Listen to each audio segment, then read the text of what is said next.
Welcome to the show, everybody, and thanks for tuning in. Before we begin today's episode, I want to say a massive thank you to our newest supporters on Patreon and on buymeacoffee.com. Thank you to Hayes and Stella. Without your support and generosity, this podcast would not be possible, and we truly appreciate your help. For a full list of our wonderful supporters, please see the show notes. With that being said, let's get ready and start the show.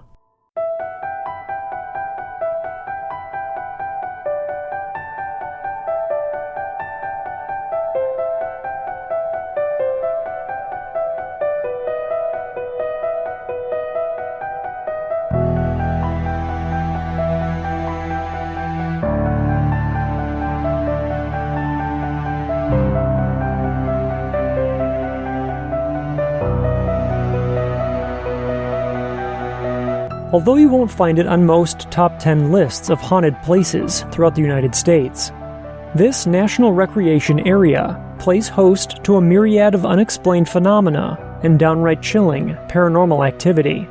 So much so that some of its visitors report fleeing in terror during the middle of the night, vowing never to return. But what could be so menacing as to make people fear for their very lives? Some say that spirits roam the campgrounds, hiking trails, and unexplored regions of the woods, while others report seeing glowing red eyes and strange creatures inhabiting the darker parts of the forest. Whatever it is, bizarre stories have circulated around the area for decades, and tonight we'll be taking a look at some of the unfortunate history and odd encounters that have taken place in and around the land between the lakes. The first time it happened, I was sleeping and woke up because I felt a hand on my leg and I realized that I couldn't move. And he come across this object on the ground which was the shape of a flying saucer. So he jumped out of his pickup and went down there, and there was 4 beings laying on the ground. When I raised my head back up, I was turning my head, and out of my peripheral vision I seen something hop to a tree. And it was tall, about 7-8 foot tall, and it was black, real hairy, like a gorilla.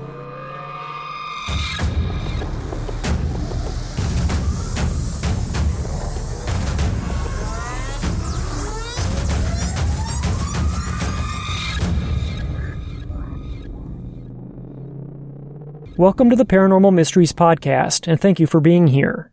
I am your host, Nick Ryan. Located in western Kentucky, and overlapping into northwestern Tennessee, there lies a massive swath of land, which is surrounded by Kentucky Lake and Lake Barkley. Land Between the Lakes National Recreation Area, also known as LBL, encompasses 170,000 acres and offers an abundance of activities, from camping and hiking to hunting, fishing, and horseback riding. There's also a nature station, an 1850s working farm, and the Golden Pond Planetarium, making the LBL a fun destination for just about everybody. The area boasts approximately 260 species of birds and 55 species of mammals, including black bears, bobcats, deer, beavers, foxes, and turkeys, just to name a few.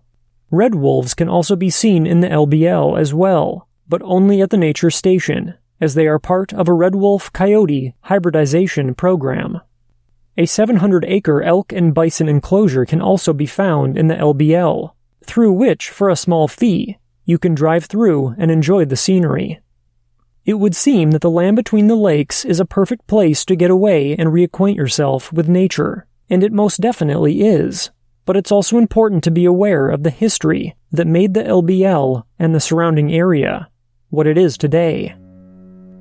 When the water level in Kentucky Lake is low, the remnants of foundations and streets are often visible, especially at Birmingham Point.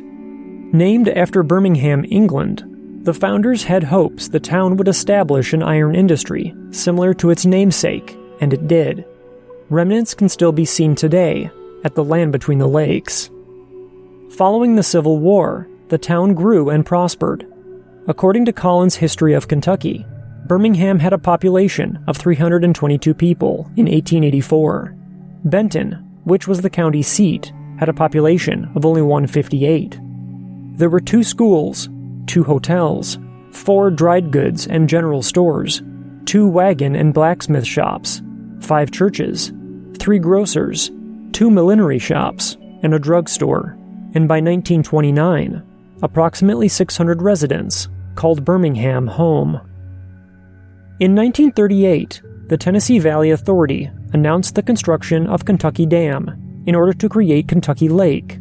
Kentucky citizens were forced out of their homes and their property was seized under eminent domain. The dam was completed in 1944, and the entirety of Birmingham was submerged under the resulting lake, the largest man-made lake in the world at the time.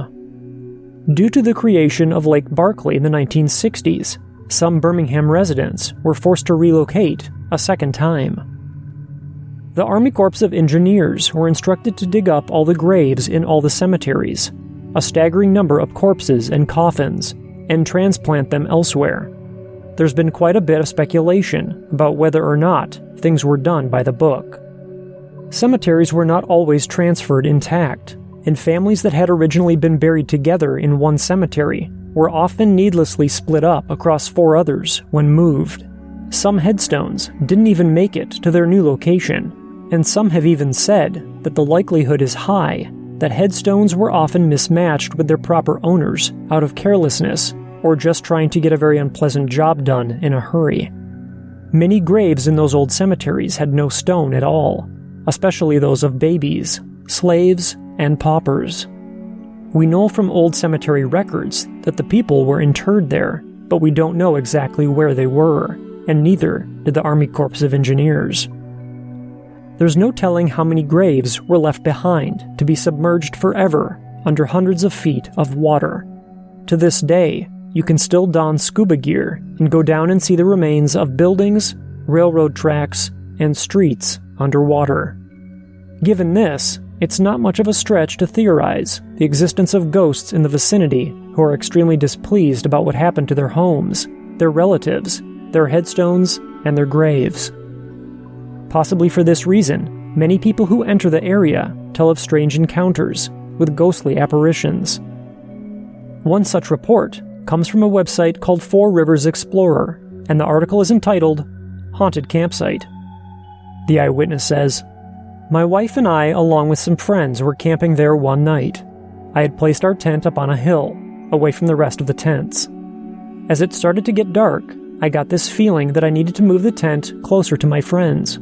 I initially shrugged it off, but the feeling got more intense.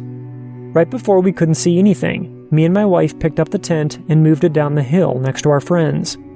Nothing happened that night, but the feeling I had was odd and unusual.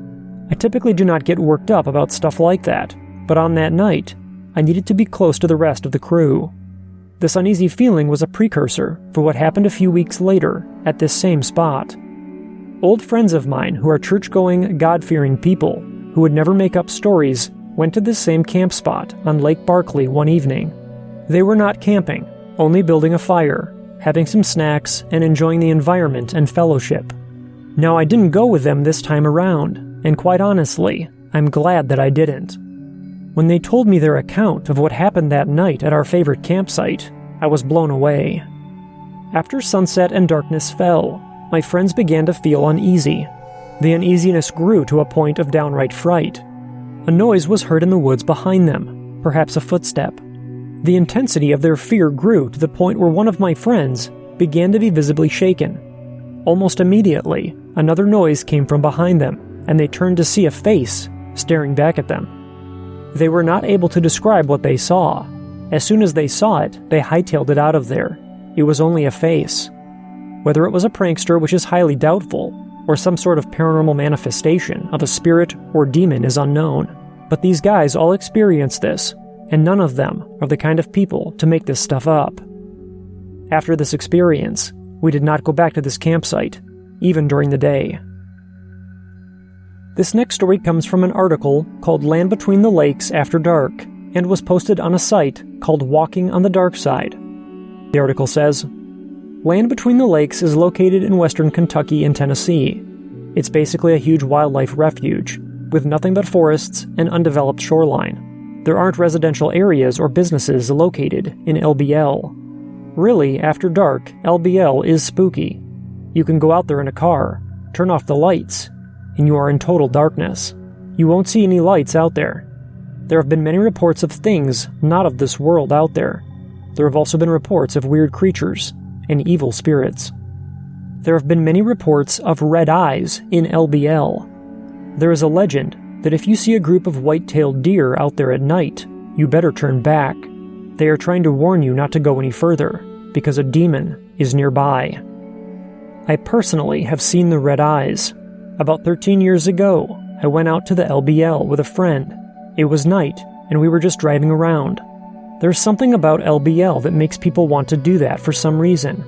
Anyhow, we went down one of the side roads that led out to an empty area that people use as a campground. There was nobody else out there that night. My friend had to use the bathroom, so we stopped the car and he got out to find a tree, which I really thought was a bad idea. Before getting out of the car, he turned off his headlights. You couldn't see anything outside the window. Even the moon was dark. He gets out and disappears into the night. While waiting, I looked around and in the distance, I saw 2 red glowing eyes. As I watched it, it started moving closer. Believe me, I was scared to death. I opened the door and literally hollered for my friend. He came running, jumped in the car, and got going. When he hopped in, he glanced in the direction and saw exactly what I saw. It was a scary experience. The oddest thing, after turning on the lights, we didn't see anything at all that could have had red eyes. A few months later, I went out again to LBL with a group of friends. Once again, it was night. We were riding along and I started feeling this overwhelming feeling that we needed to get out of there. As we kept driving along, I felt so spooked. The feeling just got stronger and stronger. Finally, I mentioned something to my friends. Knowing the way that I am, they immediately turned around and we headed back towards the bridge. I cringed to know what would have happened if we hadn't turned around. The ironic thing is, before writing this post, I did a search online. I came across a forum post from a lady that had a similar experience to mine. It really gave me the spooks to see that I'm not the only one. Other odd encounters involve strange lights that seem to follow motorists as they drive through the LBL. One witness describes her and her friend's brief yet unsettling encounter. She and her friend were traveling on 68-80 late one evening heading west. About midway through the park, an eerie light appeared, as did the overwhelming sense of urgency to get out of the land between the lakes. She says, "I didn't want to say anything because no one except my dad believed me the first time. I also knew that if my friend freaked out, I would too, but she sensed my fear and asked me what was wrong, so I told her. But it was so strange. As soon as we crossed the bridge, the feeling I'd experienced disappeared. So did the light." While her friend claims to have only seen the light on straight stretches, indicating a car's lights had disappeared when the 2 girls were going around a curve, the witness is adamant about the lights being otherworldly. The witness then said this, "The next day I went to work and was still a little unnerved by what had happened to us. I began to tell a coworker about the strangest thing that had happened to me in LBL, when he interrupted me and asked, 'Did a strange light follow you?' When I confirmed my response with our story, he looked at me with a very grave look on his face and he said, 'It's the phantom trucker. I've seen it too.'" Another even more unsettling encounter that took place in the land between the lakes was shared by a poster on the Missing 411 Reddit forum and seemed to involve some type of creepy entity. The poster had this to say, "Stumbling on this site, it is like an enormous weight has been lifted off my chest. So many years of feeling as if I was crazy, if I had imagined the entire thing, and now, so much relief. I don't know to this day what it was exactly that I saw that night camping in LBL, and I don't even know if it applies to anything here on this site. I just know I have found a place where I can perhaps share my experience of that weekend. I'm sorry to be using an alias, but several friends know my main account, and I've known that side glance. I can recognize it a mile away when you open up to certain people about something that you know happened, but you cannot explain. It might be coincidence, but I can't bear to have one of them give me that look of, 'Are you okay?' instead of, 'I can't understand what you experienced, but I'm here for you.' It's the main reason I no longer talk about it. Anyway, this happened about 2 decades ago, as I said, in the LBL. My dad hunted there regularly, and while I never was a hunter, I loved camping in the woods. We never used any formal campsite back then. We'd drive along the trace, turn off onto one of the numerous side roads, and then, near a creek bed, we had our usual campsite. We pulled the car off the road, set up the tent, and Dad would do his thing while I would do mine. Typically, if I went with him, that meant, and this time as well, that he'd trek off to his stand and would be gone for most of the day. While he was off, I'd hike a bit, read, or just relax. For me, it was a place to go to get away from it all, get lost in nature, or in a good sci-fi book. LBL, while big, is not a place one could easily get lost if you have basic survival skills. This time, this early morning, he had left after a quick breakfast. A chill and dampness was in the air. The smell of fall was coming in. Any of the outdoor types will understand that smell of wet leaves during fall. I mention this only as it will be relevant later. Anyway, Dad left and I whittled some on the hickory staff I had made before heading out for a very early morning hike. I set off in the usual direction, opposite from the road we were nearby, mostly following near the creek, but not along it directly. I had a compass if I needed it, but I never did. I had grown up in the Jackson Purchase, and it was home.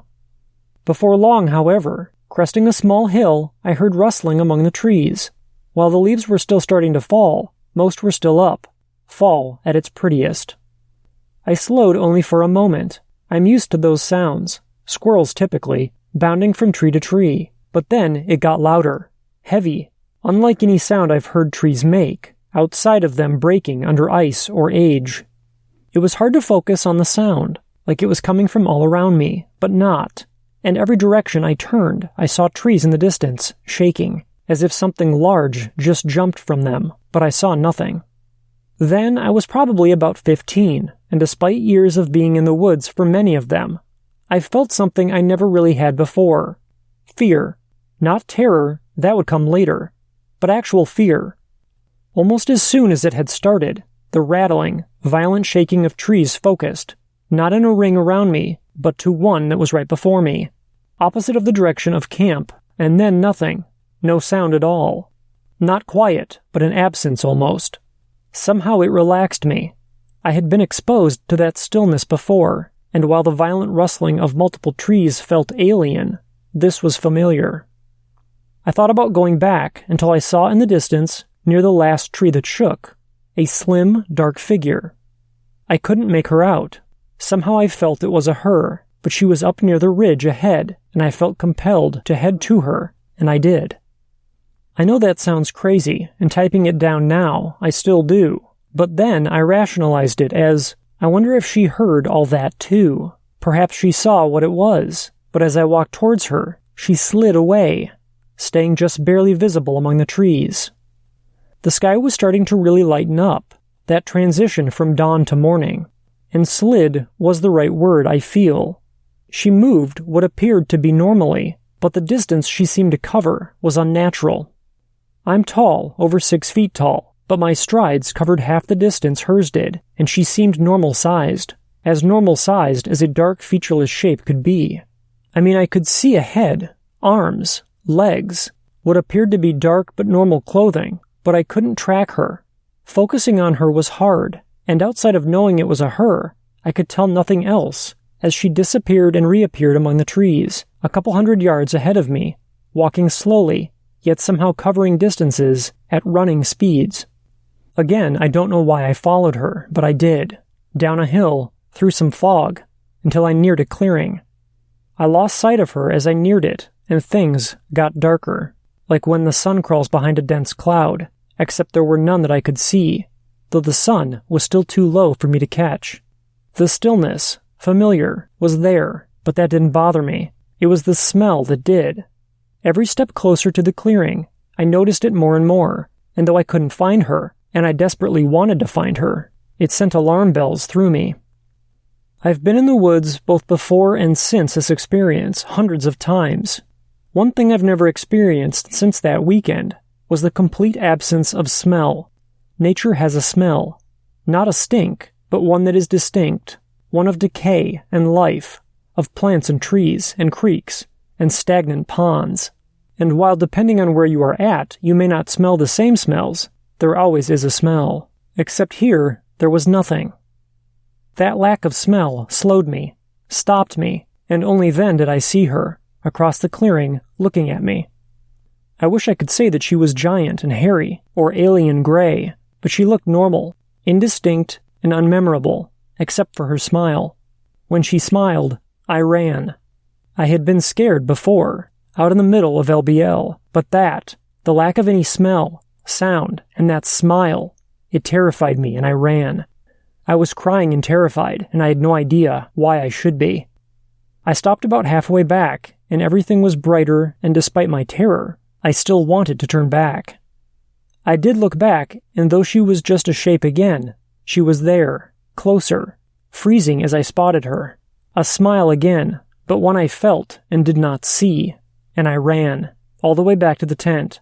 I got in it and cried, shaking in terror. I did not and could not understand. I stayed in the tent until my dad got back, and I didn't tell him about it. By then the terror had faded, and while I couldn't explain it, I knew something horrible would have happened had I gone into that dark clearing that had no smells or sound. By night, I had almost convinced myself that I had imagined it all. When stepping away from the tent to pee, that stillness once again came over me, and I froze. I looked among the trees but saw nothing until I saw 2 reddish lights moving in the distance. I knew the terrain, and I knew that it had to be uphill from me, but the eyes were descending. I felt her in a sense I had felt it was a woman earlier, coming my way, and I felt a smile that was not a smile, even though I could not see it. I ran back to the tent, and my dad was there, staring into the fire, and when I yelled at him, he just sat there, not responding. I shook him, feeling those eyes, that was her behind me, and then, even the fire had no smell. It was just nothing.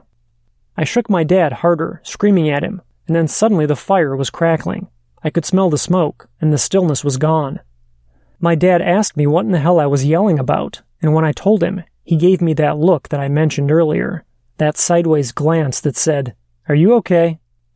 After much pressuring, we left, and while I barely held it together, as soon as I got in my room at our house, I cried. Not because I had embarrassed myself, but because of relief. I knew for a fact, had I not reached my dad and not shaken him, that I would have wandered off in the dark, just like I would have wandered off in the morning, following her. She wanted me in that clearing, and I wonder and have wondered so many nights what would have happened. I probably and hopefully will never have an answer. I just pray I never see or feel her again. I've been in the woods since then, both near there and other woods, and have never felt that way again. But still, every time the woods get quiet, I get scared. I don't know if any of this applies to this here, but I hope some of you might understand, and thank you for letting me post here and get this off my chest. It's followed me for over 2 decades, and I don't know how the hell you can feel a smile, but that was the most terrifying experience in my life, and I had to get it out. Thank you. It seems as though the land between the lakes is home to a variety of creepy phenomena, including witches or demons that have been seen stalking the plethora of cemeteries that dot the area, as well as Bigfoot-type creatures that have been reported numerous times. But there's one creature in particular that has been witnessed in the area for hundreds of years and by many different people that seems to have a far more imposing history. We've discussed this creature in previous episodes, so I won't go into too much detail here, except to say that it's known as the Beast of LBL, and I'll just let the reports speak for themselves. This account that I'd like to share with you comes from a witness by the name of Jan Thompson. Jan's alleged encounter is fairly well known in cryptid circles, and many people have scrutinized Jan's story and label it as being fiction. I believe that this is in part due to the fact that the story is written in great detail, and it doesn't follow a traditional format of what a typical eyewitness report tends to sound like.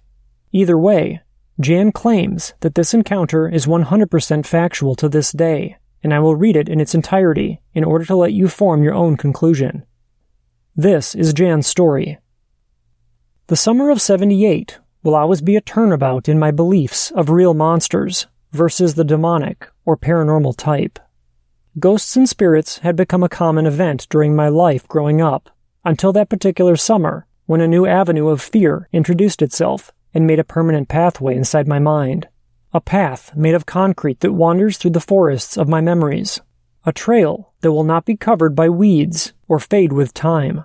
A place where my daily thinking bypasses to avoid the beckoning desire of fear that calls down from that menacing road of remembrance.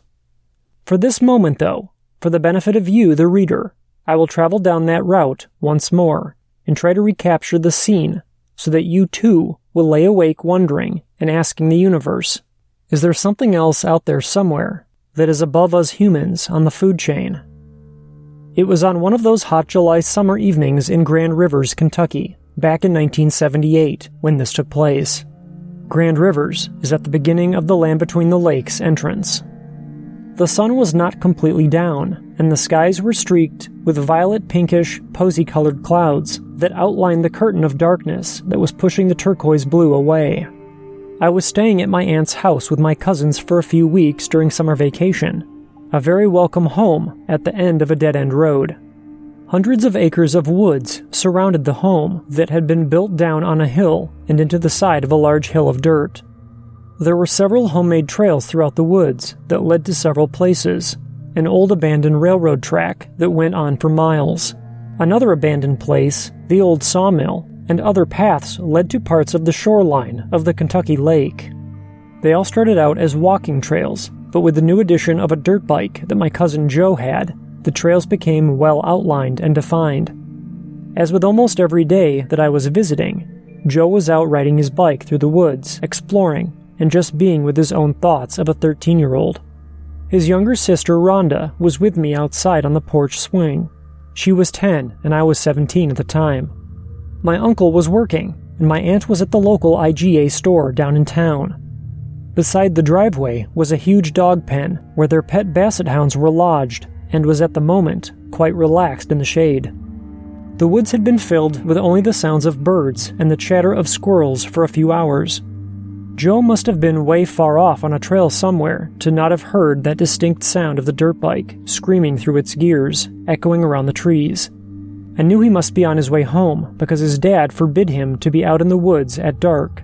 So Rhonda and I were waiting to hear that familiar putt-putting of the bike slowly coming down the drive as he reluctantly came home to park it for another night. As we swung back and forth, singing silly songs, we heard something a bit strange in the distance. It was Joe's dirt bike, screaming at almost a soprano type of gear, long, steady, and fast, with no shifting sounds, just a straight stream of one gear in motion with a full throttle, going at top speed. The sound accelerated as he drew closer at such a fast pace, and we watched from the swing up to the top of the driveway where he would appear from the other side of the woods. I couldn't help but think that he had better slow down, or he would come flying up over the top of the hill and downwards, missing a wide stretch of pavement by being airborne. The noise didn't soften or slow. Steady and fixed was his speed, and just as I had thought, he emerged from the woods in such a tenacious movement that he did indeed go airborne a few feet before pounding down the front tire on the driveway, continuing his descent, now with a struggle of keeping the bike upright and straight. Rhonda and I jumped from the porch swing and got out of the way, as we didn't know where he was going to stop or in what position. The brakes hit hard, and the bike slid sideways, and as it came down to the edge and end of the driveway, Joe tilted his body and let the bike slide out from underneath him before he went down the rest of the hill with it. Instead of the bike continuing to slide to the edge, it was caught in a spin that variably died down as the engine sputtered and then quit altogether. Everyone was wide-eyed and full of adrenaline, all our mouths open in shock, but Joe's mouth was open in a strange, fearful grimace. He was sweating profusely, and his breaths were coming and going in great heaves. Tears were coming down his cheeks, mixing with the dusty dirt that the trail had left him powdered with. His eyes were at the top of the hill, at the top of the drive, unblinking, searching, waiting. We followed his gaze, not understanding what this escapade was all about. In silence, we watched with him for about 30 seconds, and then the dogs started barking, growling, and then whining, trying to get out of the pen in a frantic panic of digging and gnawing at the fencing. "It grabbed me! Look at my leg!" Joe screamed, making us jump with alarm at the sound of his voice. We looked down at his Levi's and saw scratch marks going across his right thigh, scratches that tore through the tough denim and left small, bloody marks on his skin. The marks were like a bear's claw rake, not those caused by branches or sticky bushes, but a definite wide pattern of a paw print. "It walked on 2 legs," his voice startled us again. He was frightened beyond belief, and the bits and pieces of what he was striving with extreme effort to tell us was coming out in loud syllables that filled us both with the same dread. It was following me, through the woods, along the path, from the old sawmill. Hairy, it was so hairy, and its snout was so long, and it walked on 2 legs. It ran on 2 legs. His voice was sputtering, slowing. His eyes were still wide, and I could see the pulse of his heartbeat throbbing under the skin of his temples. A howling began.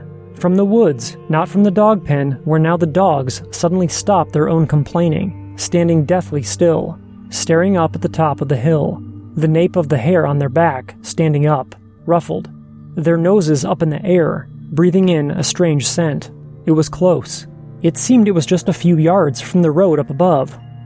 Just as the idiot in a horror movie stands and stares at something to appear, that's what I was doing then, with a mixture of anticipation and confusion. What the hell was he talking about, I thought to myself, mulling over the brief descriptions. Torn blue jeans, walks and runs on 2 legs, stalking him, hairy with a long nose, and calling the mysterious hunter an it. Joe's tears came quicker, and he started to push us towards the front door of the house, demanding that we go inside and lock the doors. He had a hand on each of our backs and was urging us onward, when it came out of the woods above. At first it appeared to be a very large wolf, emerging from the dark outline of the trees, but as it approached the 1-lane road that connected to the driveway, its height grew to a towering shadow that stood on 2 legs, much taller than a man's height, maybe by a foot, and with the sun gone down behind the clouds, it only cast a silhouette of blackness, hairy blackness. My mouth dropped wide as well as my eyes. This was not happening. This was not what I was seeing. My mind was going back and forth, from rationality to reality. I was from St. Louis. The most frightening thing back home in Missouri was Momo the monster, the show-me state's version of Bigfoot.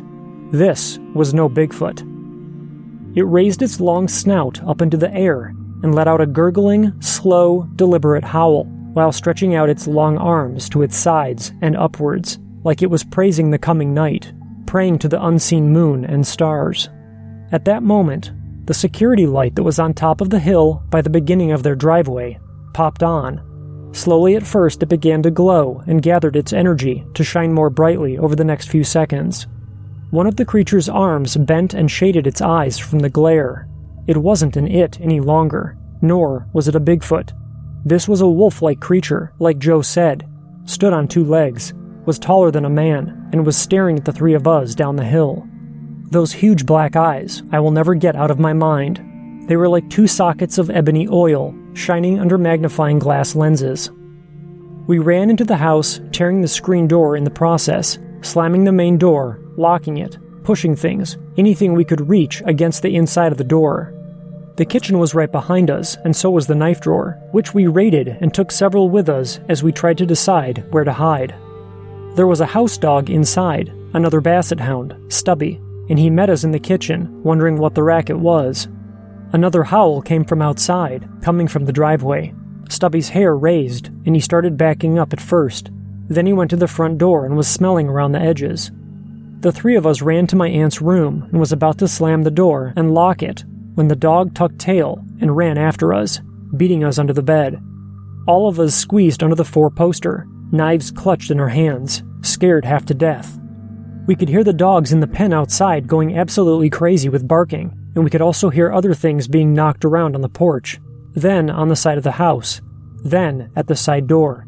We heard glass break. We could tell it was from one of the bedrooms. The windows were up high, and they were very narrow, so we knew that it would take some effort for anything to get through them, but still, we shivered from fright. My aunt's horn on her Cadillac sounded several times as she drove down the road and approached the house. That meant for us to go outside and help her with the groceries. We didn't budge. We couldn't move. We didn't answer her yells from outside for us to come unload the bags. We didn't crawl out and unlock the door for her, nor answer her knocking. She finally had to use her keys, and then gave some hefty pushes against the pile of items we had up against the door. The trash can, 25-pound bags of dog food, water jugs, and a variety of other stuff. We stayed put. She discovered us only after all the groceries had been brought in, and she noticed that her bedroom door was closed and locked.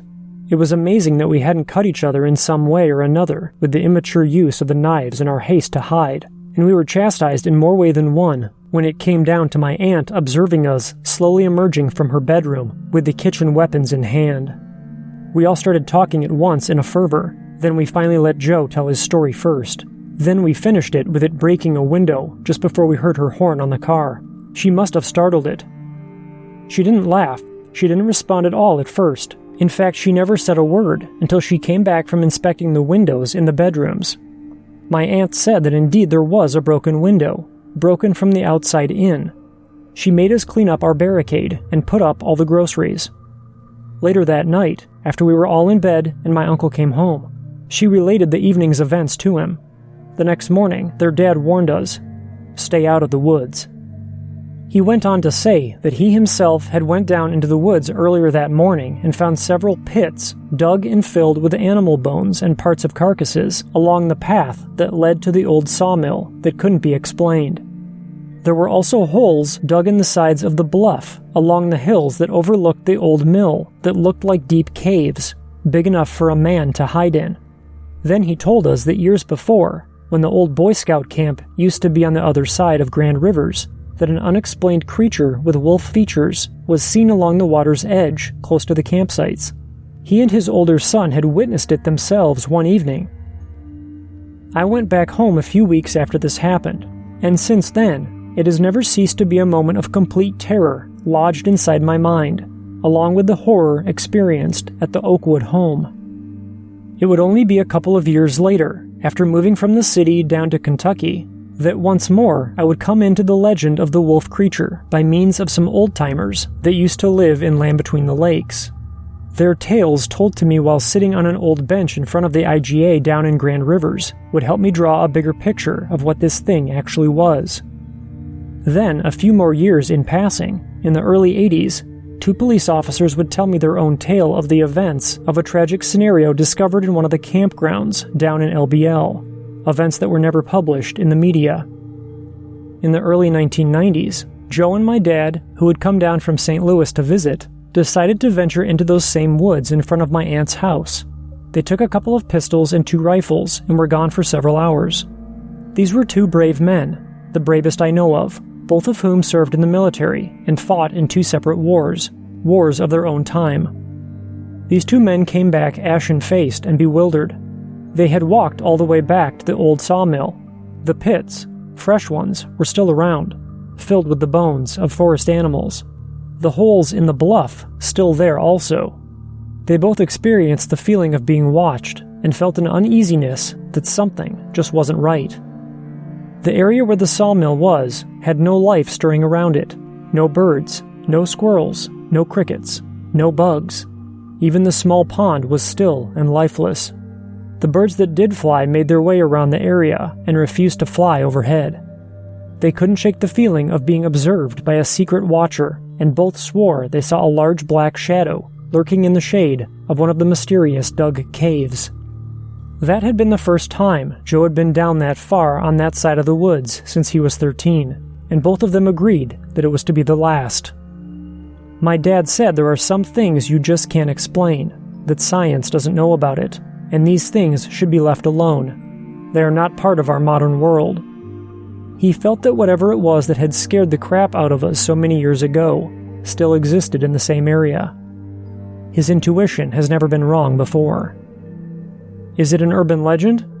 Maybe some of the stories passed along over the years have been added to, stretched a bit, like all local folklore and first-hand stories are over time. My story was not an urban tale, though.